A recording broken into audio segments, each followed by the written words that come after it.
The Horizon Interstellar Veterinary Station hung like a gleaming silver pendant against the backdrop of stars, its sleek curves designed to project both technological advancement and a sense of calm. The facility was renowned across 3 sectors for handling the most difficult cases in the galaxy, beings that other medical facilities deemed too dangerous, too complex, or simply too alien to treat. Inside the pristine corridors, safety protocols were omnipresent. Reinforced transparent barriers separated staff from the more volatile patients. Automated sedation systems stood ready to deploy at the first sign of danger. Multi-species biometric scanners constantly monitored both patients and staff for signs of distress. The Horizon was, in every measurable way, the pinnacle of xenoveterinary science. Dr. Alara Vance had arrived at the station just 3 standard weeks ago, her reputation preceding her. An eccentric human with unorthodox methods, she had gained recognition and some controversy for her approach that emphasized behavior and empathy over raw biological data. Where most xenovets saw specimens, she saw individuals. Where they saw anomalies, she looked for patterns. Her small frame and quiet demeanor belied a stubborn determination that had earned her both admirers and critics. "The patient is in Containment Chamber 0, said Chief Administrator Xyler, his voice as precisely modulated as his appearance. The Vortarian's blue-gray skin rippled slightly as he spoke, the only indication of emotion on his otherwise impassive face. "I must emphasize, Dr. Vance, that this is merely a formality before we proceed with permanent suspension. The decision has essentially been made." Alara nodded politely, but said nothing as they walked. Beside them lumbered Grok, a hulking Grolon whose massive 4-armed frame seemed almost comically mismatched with his gentle demeanor. As Horizon's assistant chief medical officer, he had been assigned to facilitate her transition, which Alara understood to mean keep an eye on the unpredictable human. "The specimen is a Cthar Ravissor," Xyler continued, tapping at a datapad. "Adult male, approximately 15 standard years. Captured after attacking a Nexus Corporation mining outpost on the outer moon of Cthar Prime. 17 casualties, 9 fatalities. I've reviewed the preliminary file," Alara said, "but I'd like to see the full surveillance records and biometric readings since capture." Xyler's skin rippled again, annoyance, Alara guessed. "As you wish, though I don't see what difference it will make. The Cthar are apex predators, Dr. Vance. Their neural pathways are essentially hardwired for territorial aggression and predatory behavior. It's not a question of rehabilitation. It's simply biology." They reached a sealed door marked with warning symbols in at least a dozen languages. Beyond it lay a short corridor ending in another door, this one consisting of energy-reinforced polysilicate nearly a meter thick. Through it, Alara got her first glimpse of Containment Chamber 0's occupant. The Cthar Ravissor was magnificent in its terrible way. Standing over 3 meters tall, even in its somewhat hunched posture, its body was covered in overlapping bottle-green scales that looked as hard as stone. Its sinewy limbs ended in claws that Alara knew could shred metal with minimal effort. The head was elongated, reptilian yet not, with multiple articulated jaw sections that currently hung slightly open, revealing rows of serrated teeth. Most striking were its eyes, multifaceted organs that glowed with a cold amber light, constantly scanning, analyzing. The containment chamber itself showed signs of the Ravissor's strength and fury. Deep gouges scored the reinforced walls. A feeding mechanism hung twisted and useless in one corner. The floor was scarred with scratch marks, so deep they exposed the secondary containment layer beneath. "We've had to recalibrate the automated sedation system 6 times, Grok said, his rumbling voice carrying a note of nervous respect. "It keeps adapting to the dosage, and we can only approach with remote-operated medical drones. The last time we tried to obtain a tissue sample." He trailed off, gesturing to a mangled piece of machinery in the corner of the antechamber. "The official diagnosis," Xyler stated, handing Alara the datapad, "is level alpha inherent aggression. Untamable. The recommendation from both our xenobiology and xenopsychology teams is permanent suspension. The Corporate Sentient Rights Commission has already signed off on the order. He paused, studying Alara's face. Your review is, as I said, a formality, but one we must observe before proceeding. Alara took the datapad without comment and spent the next several hours reviewing everything Horizon had on Ravasor. She pored over surveillance footage, biological scans, audio recordings, and incident reports. As the station's day cycle faded into night, she remained in the observation room adjacent to Chamber Zero, watching and listening. When she finally called for a case review meeting the next morning, both Xyler and Grok seemed surprised by the dark circles under her eyes. You stayed all night? Grok asked, concerned. I wanted to observe its behavior during the station's night cycle, she replied, then turned to Xyler. I'd like to postpone the suspension order. Xyler's skin didn't just ripple this time. It briefly mottled deep blue. On what grounds? I've noticed several micro-indicators that suggest extreme stress and defensive fear-based responses, not proactive aggression, Alara said, pulling up specific video clips on the main display. Watch here, the slight jaw muscle spasm when the overhead lights suddenly brightened. And here, the way it consistently positions itself with its back to the darkest corner of the enclosure. And these low-frequency vocalizations, they don't match the documented attack patterns. They're more consistent with pain or fear vocalizations. You're anthropomorphizing, Xyler dismissed with a wave of his slender hand. Our neurophysiology is entirely different from human. Those microindicators mean nothing. With respect, Chief Administrator, I've studied comparative xenopsychology across 26 distinct sentient classifications. These are cross-species stress markers, not human projections, Alara countered. I believe this Ravasor may be severely injured or experiencing extreme environmental distress. You've seen its medical scans. Apart from minor lacerations sustained during capture, it's physically sound. Surface scans, yes. But I'd like to conduct a full behavioral assessment using my methodology. There's something we're missing. Xyler's eyes narrowed, the vertical pupils contracting to thin lines. Your methodology involves direct interaction. With that, he gestured toward the monitor showing the Ravasor pacing its enclosure. Absolutely not. I'm not asking to enter the containment chamber. Not yet. Anyway, Alara said. But I am formally requesting permission to conduct a deep behavioral assessment. I accept all risks involved. And if I refuse, then I'll submit a minority opinion to the Sentient Rights Commission questioning the thoroughness of Horizon's assessment, Alara replied evenly, which will delay the suspension order by at least 60 standard days while they review. The room fell silent. Grok shifted uncomfortably. Xyler stared at Alara, his skin cycling through several color patterns before settling back to its normal blue-gray. You have 7 days, he finally said. But understand this clearly, Dr. Vance. No Horizon staff will be placed at risk. Any interaction protocols you develop must be approved by me personally. And any consequences, he paused, looking pointedly at the containment chamber feed, where the Ravasor was now clawing at the wall, will be your responsibility alone. Alara's approach began with simple presence.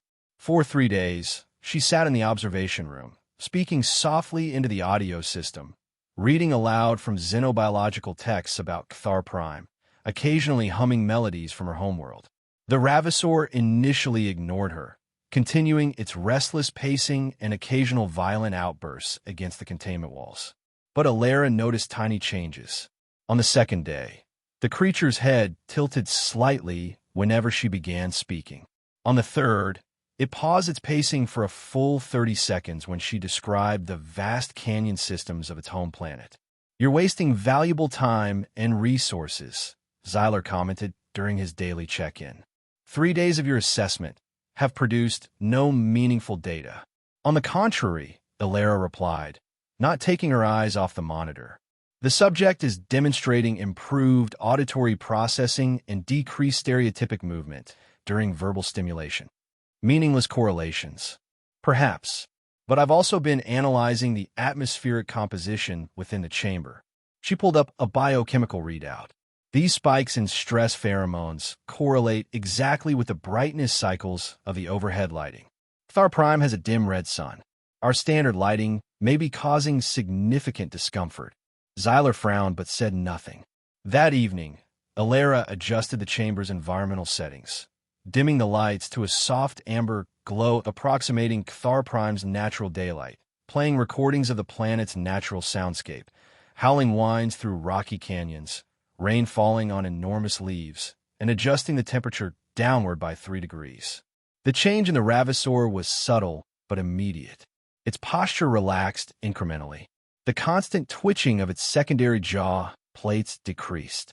It curled up in its corner and, for the first time since arrival, appeared to sleep deeply. Interesting, Grok murmured, watching the monitors with Alara. Very interesting. Alara's next modification was to the Ravasor's diet.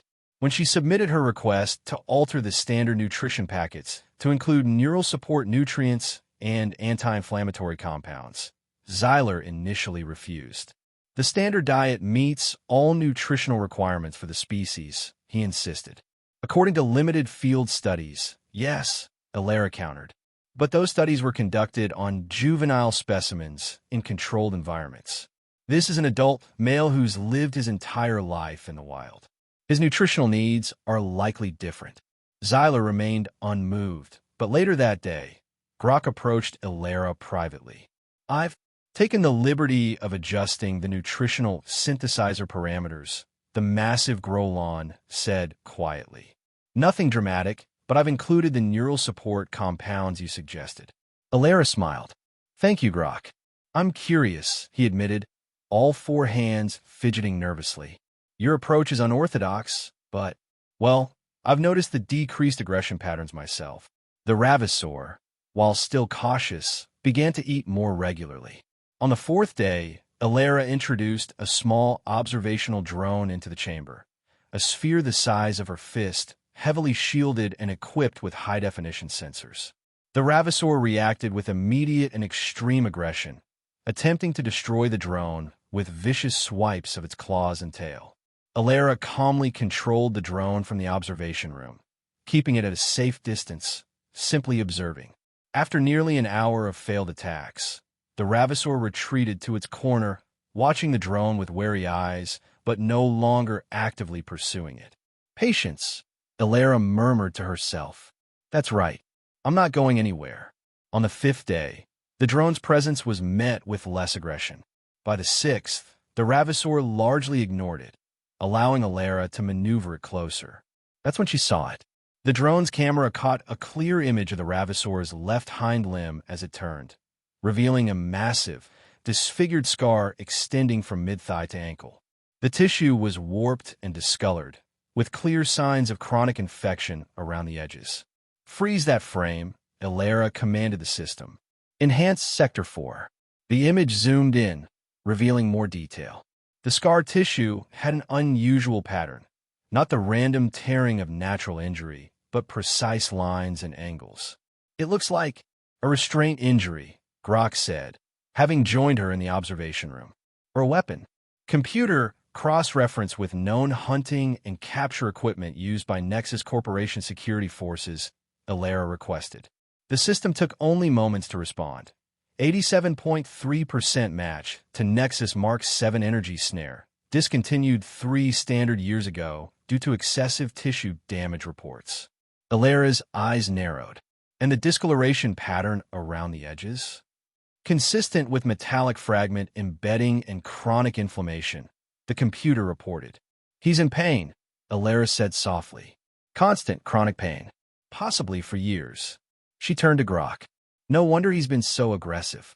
As if to punctuate her statement, a technical malfunction in the station's air filtration system sent a high-frequency ultrasonic noise echoing through the ventilation ducts. The Ravasor immediately went into a frenzy, smashing itself against the containment walls with such force that the entire chamber shuddered. Alarms blared.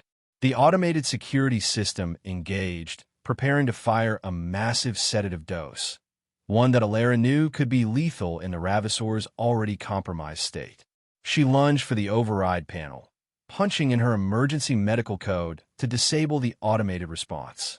Then, on instinct, she activated the audio system and began emitting a series of low-frequency sounds, the same pattern she had recorded the Ravasor making during its calmer moments.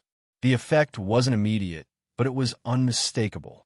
The creature's frantic movements gradually slowed. Its breathing, which had been rapid and shallow, began to deepen. Its eyes, wild with panic, slowly regained focus. Within minutes, it had retreated to its corner, still trembling but no longer in a destructive rage.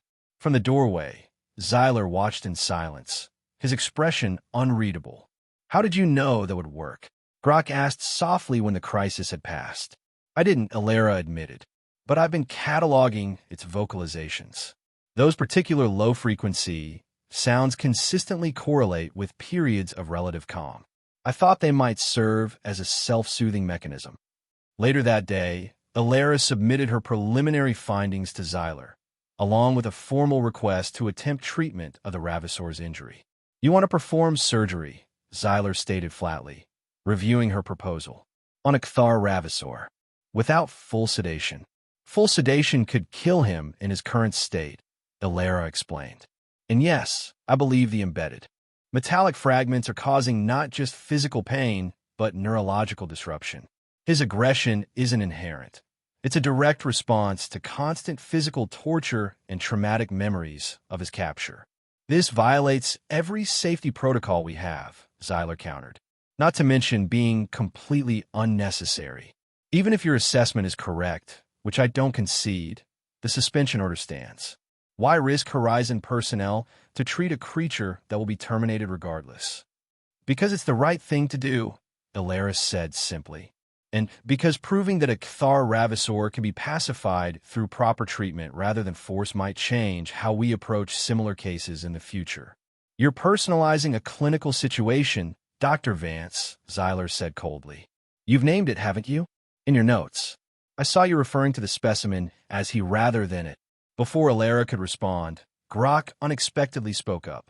"Chief Administrator, I've reviewed Dr. Vance's findings myself," the Grolon said, his deep voice unusually firm. "The evidence is compelling. And speaking personally, allowing any sentient being to suffer constant pain when we have the means to alleviate it seems—" He hesitated, searching for the right word, "unethical." The room fell silent. Xyler's skin cycled through colors rapidly, a sign of intense internal conflict in Vortarians. "I'll take this to the Interstellar Ethics Council," he finally said. "Their decision will be final." 2 days later, the Ethics Council delivered their verdict. Surgery would be permitted, but under extraordinarily strict conditions. The medical team would be minimal, just Alara and one assistant. Security protocols would be at maximum, and Alara would bear full responsibility for controlling the Ravasor without resorting to heavy sedation, which their xenobiologists confirmed could indeed be fatal given the creature's compromised state. Grok volunteered to assist. "4 arms are better than 2 in surgery," he said with a nervous smile. Alara spent the next several days preparing. The specially reinforced surgical theater was modified to accommodate the Ravasor's size and reduce environmental stressors. She created a careful desensitization program, gradually introducing elements of the surgical environment, the sounds of medical equipment, the smell of antiseptics, the bright surgical lights, into the Ravasor's chamber. Most critically, she had to build enough trust to allow her and Grok to approach close enough to administer local anesthesia and perform the surgery. This was the most tense stage of trust building. Alara used a long-armed medical robot designed to minimize threatening appearance. She had to offer food laced with mild anti-inflammatory and pain-relieving compounds. After many hesitant moments, the Ravasor accepted it. She repeated this process for days, talking continuously in a soft, even voice. The Ravasor gradually displayed less defensive behavior when the robot approached, sometimes even sniffing curiously at it. Using the robot's arm, Alara performed remote thermal and ultrasound scans of the wound. The results confirmed severe inflammation and the presence of multiple foreign objects embedded deep in the tissue. To assess cognitive awareness and learning capacity, Alera designed a challenge. A food dispenser that required the Ravasor to perform a simple sequence of actions, pressing a lever, turning a wheel, in the correct order. Initially, the Ravasor ignored or attempted to destroy it. Alera patiently guided from afar using laser pointers and sound cues. After several days, the Ravasor began to experiment and eventually succeeded, demonstrating problem-solving abilities and proving it was far from a mindless killing machine. While the Ravasor was focused on the food dispenser, Alera directed the robot to perform a more detailed magnetic resonance scan of the wound. The image appeared crystal clear, not just scarring and infection, but multiple metal fragments embedded deep in bone and soft tissue, shrapnel from an energy snare or ammunition used during the capture. They were constantly causing excruciating pain and nerve stimulation. The Ravasor's entire aggressive behavior was a direct response to prolonged physical torture and horrific memories of its capture. The day of surgery arrived. The specially reinforced operating theater had been prepared with minimal staff and maximum security. Alera and Grok worked in near-perfect silence, communicating with small gestures. Xyler and other staff monitored via screens, anxiety evident even on the Vortarian's usually impassive face. The Ravasor had been guided into the theater through a carefully designed path that minimized stress. Using the established trust and familiar audio cues, Alera had managed to position it on the reinforced surgical platform. Local anesthesia had been administered through the medical robot, a tense moment that had succeeded only because of the weeks of patient trust building. Now, Alera was carefully extracting the first of several metal fragments, this one dangerously close to a major nerve bundle. Sweat beaded on her forehead despite the room's cool temperature. Grok held specialized retractors designed to work with the Ravasor's unique physiology, all four hands completely steady despite his obvious nervousness. Suddenly, a false alarm from another system rang out across the station.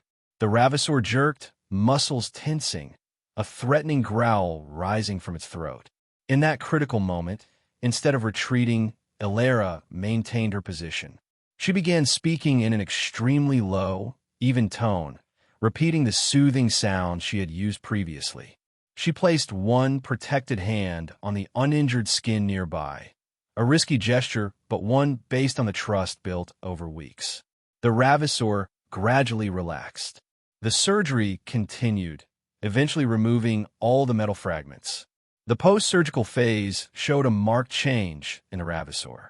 Physically weakened, but genuinely relaxed in the containment environment for the first time. The chronic pain gone, its behavior altered significantly. It no longer constantly displayed defensive or aggressive postures. Alera and Grok designed a gentle rehabilitation program, using exercises that mimicked natural environment movements to encourage mobility in the injured limb. The Ravasor began showing mild curiosity toward them, occasionally nuzzling the medical robot or watching Alera with eyes no longer filled with panic. Alera had begun calling it Echo for the way it responded to her patients. Xyler, though impressed, still demanded objective evidence of sustainable behavioral change. A test situation arose when a new food shipment arrived at the station, inadvertently carrying the scent of another predator species. Other creatures in the station became agitated. Echo also grew alert, but instead of attacking blindly, he looked toward Alera standing in the observation room, waiting for a safety signal from her, demonstrating learned control and trust. Xyler could not deny the change. Word of Echo's surgery and transformation reached representatives of the mining corporation that had requested his capture. A delegation arrived at Horizon, initially with demands for termination or continued strict containment. Alera confronted them, presenting detailed evidence of the metal fragments, chronic pain, and the trust-building process. She argued that Echo wasn't an inherently monstrous being, but a victim of violence and pain. The corporate representative, after reviewing the evidence and observing Echo through cameras, acknowledged the error in the capture procedures and their impact. They withdrew the termination request. Xyler publicly acknowledged that Alera's approach had been valid and valuable. Echo began a true recovery process, not just physical, but mental. His future remained uncertain. Return to the wild, transfer to a special reserve, but he was no longer defined by pain and fear. In the final scene, Alera sat inside the containment area, now modified for greater comfort. No thick glass barrier between them. Echo rested nearby, eyes half closed, occasionally making soft sounds of contentment. Alera smiled, knowing the journey ahead was still long. But the most important breakthrough had been achieved, proving that even with the most feared predator, empathy and patience could heal wounds that fear could never touch. As days turned into weeks, Echo's recovery progressed faster than anyone had anticipated. The scar tissue began to heal properly without the foreign objects causing constant inflammation. His movements, once stiff and painful, became fluid and controlled. Most remarkably, his eyes, those cold, calculating amber orbs that had once seemed to contain nothing but murderous intent, now showed a spark of something that Alera recognized from countless other species across the galaxy. Curiosity. "I still don't understand how you knew," Grok said one evening as they observed Echo investigating a new enrichment device Alera had designed, a puzzle box containing aromatic herbs from Cthar Prime. "Knew what?" Alera asked, making notes on her datapad. "That he wasn't inherently violent. That there was someone, beneath all that aggression." Alera set down her datapad and considered the question. "I didn't know, not with certainty. But I've found that across species, across planets, there's one universal truth: behavior has reasons. When something seems irrationally aggressive or destructive, there's usually pain, fear, or desperation at the root." She smiled slightly. "Humans have a saying, 'He's just feeling anxious.' It's something our veterinarians often tell worried pet owners when their animals act out. I suppose I just applied that philosophy on a larger scale." Xyler, who had been listening from the doorway, stepped into the observation room. "The Nexus Corporation has made their final decision," he announced. Alera turned, her body tensing. Despite the progress, the corporation still legally owned Echo as a captured specimen from their territorial claim on Cthar Prime's moon. "And?" she asked, trying to keep her voice neutral. "They've donated him to the Galactic Xenofauna Preservation Trust," Xyler said. "Once he's fully rehabilitated, he'll be transferred to their sanctuary on Vega 9. It's a protected preserve with an environment specifically designed to mimic Cthar Prime." Relief washed over Alera. Vega 9 was renowned for its ethical treatment and conservation efforts. Echo would have space, freedom from pain, and appropriate care for the rest of his natural life. "There's something else," Xyler continued, his skin rippling in a pattern Alera had come to recognize as embarrassment or reluctance. "The Interstellar Medical Council has requested a full report on your methodologies. They're interested in implementing similar approaches at other facilities." Alera raised an eyebrow. Really, Xyler confirmed. "And I've been authorized to offer you a permanent position here at Horizon, as head of behavioral medicine and rehabilitation." Grok broke into a wide smile, all four hands clapping softly. Alera looked through the observation window at Echo, who had successfully opened the puzzle box and was contentedly sniffing the herbs inside. "I'll consider it," she said, though they all knew her answer would be yes. 3 months later, as Alera prepared Echo for his transfer to Vega 9, she spent one final evening in his now much larger habitat. The reinforced barriers were gone, replaced by a simple proximity field that would only activate if Echo displayed signs of aggression, something he hadn't done in weeks. He approached her slowly, his massive head lowering to her level. Carefully, respectfully, he pressed his snout against her outstretched hand, a gesture they had developed together, a sign of trust that would have seemed impossible just months before. "You're going to like Vega 9, she told him softly. "There are canyons there, like the ones on your homeworld. And no mining operations, no energy snares." Echo made a low, rumbling sound in his throat, one that her translation software had recently identified as contentment or agreement. "And I'll visit," she promised, "every few months to check on your progress." From the observation gallery above, Zyler watched the interaction with a group of new Xenoveterinary residents, bright young minds from a dozen different worlds who had come to Horizon specifically to learn Alera's methodologies.